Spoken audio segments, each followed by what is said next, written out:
The rain was hitting the windshield so hard that night it sounded like the sky itself was breaking apart.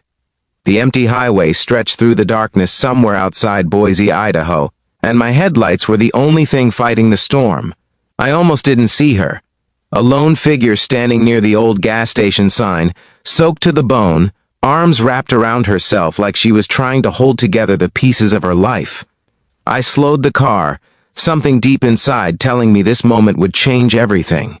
When she finally stepped closer to the passenger window, her voice trembled as she said she wasn't the kind of girl who got into strangers' cars. And yet her eyes, tired, hopeful, and strangely fearless, told a completely different story. Before we continue, if you believe that kindness and second chances can change lives, take a moment to like this video, comment where you're watching from, share this story with someone who needs hope, and subscribe to the channel so you never miss another story that reminds us what being human really means. Her name, as I would soon learn, was Hannah Carter. At the time, though, she was just a stranger in the rain with shaking hands and a quiet determination that made it impossible to drive away. I had been heading home after a long shift at the warehouse, exhausted and ready to forget the world for a few hours, but something about the way she stood there, refusing to step closer until she was absolutely certain I meant no harm, made me realize she had been through things I could only guess at. When she finally opened the car door and sat down, the cold seemed to follow her inside. Water dripped from her hair onto the seat, and the faint scent of rain and gasoline filled the air. She kept her hands folded tightly in her lap, as if she expected to be asked to leave at any moment. The storm outside roared like a wild animal, but inside the car there was a strange quiet, the kind that comes when two strangers realize they are about to share pieces of their lives they've never told anyone else. She had been walking for miles, she explained slowly, leaving behind a situation that had grown darker than she could bear. She said she wasn't reckless, wasn't someone who made dangerous choices. That was when she quietly told me she wasn't that kind of girl.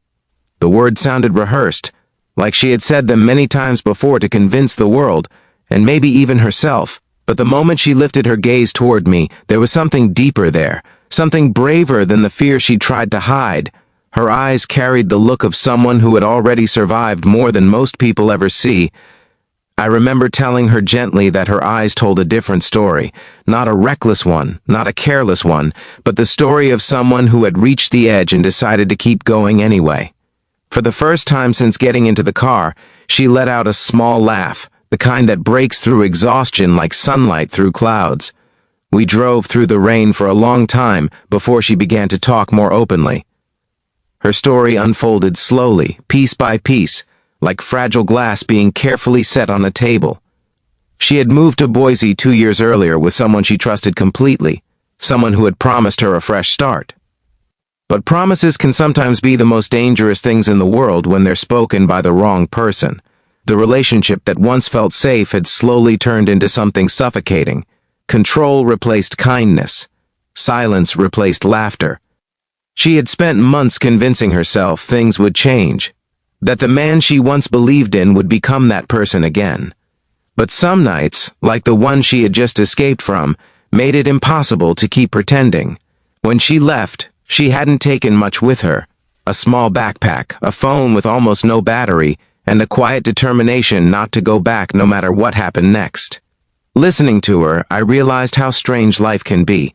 Just hours earlier, I had been worrying about bills, about overtime shifts, about the kind of small problems that fill ordinary days. But sitting beside me was someone fighting a battle far heavier than anything I had faced. I drove her to the only place I knew that would still be open, a small diner on the edge of town where the lights always burned through the night. The neon sign flickered red and blue against the rain-soaked pavement as we stepped inside. The warmth hit us immediately. The smell of coffee and pancakes filled the air, and the quiet hum of late-night conversations made the world feel a little less lonely. Hannah sat across from me in the booth, wrapped in the spare jacket I kept in my car. For the first time since I met her, she looked almost relaxed. As the hours passed, the storm outside began to fade, but something else was beginning too. Not romance, not the kind you see in movies, but something quieter and stronger. A fragile trust built between two people who had been strangers only a few hours earlier. Over the next weeks, I helped her find a small room to rent, and a job at a local bookstore. She worked harder than anyone I'd ever seen, determined to rebuild her life piece by piece. There were difficult days, of course. Memories have a way of following you even when you move far away from the place they began. But slowly, the light returned to her voice. The nervous glances over her shoulder disappeared, and the laughter, the real kind, started to appear more often. One afternoon, months later, we sat together at a park overlooking the Boise River. The autumn leaves drifted through the air like tiny golden parachutes, and the water moved steadily past the rocks as if reminding us that time never truly stops. She told me something then that I will never forget. That night in the rain, she had almost given up. She had walked for hours with no real destination, unsure if anyone in the world would stop to help her. When my car slowed down, she said she felt something she hadn't felt in a long time: hope. And that was when she realized something important about herself. She wasn't weak for needing help. She wasn't foolish for trusting someone again. She was simply human. Her eyes were different now. Still strong, still determined, but softer somehow, like someone who had finally found solid ground after a long storm. Now, before this story reaches its final moments, I want to ask you something special. Please take a moment and comment the word hope below if you believe that even the darkest nights can lead to a new beginning. Because stories like Hannah's happen more often than we realize. Sometimes the biggest changes in life begin with a simple decision: to stop the car, to listen, or to offer kindness when someone needs it most. Years have passed since that night in the storm. The diner still stands at the edge of town, and the highway still stretches endlessly through Idaho's quiet hills. But whenever it rains, I remember the moment a stranger stepped into my car and changed the direction of 2 lives at once. Hannah now runs the bookstore where she once worked part-time. It has become a small community place where people gather for poetry readings, quiet conversations, and the comfort of stories. And sometimes, when the rain taps against the windows late at night, she smiles in a way that reminds me of that first moment when she looked up and proved that her eyes had always carried the truth. If this story touched your heart even a little, please take a moment to like the video, share it with someone who believes in second chances, and subscribe to the channel for more real-life inspired stories that remind us how powerful kindness can be.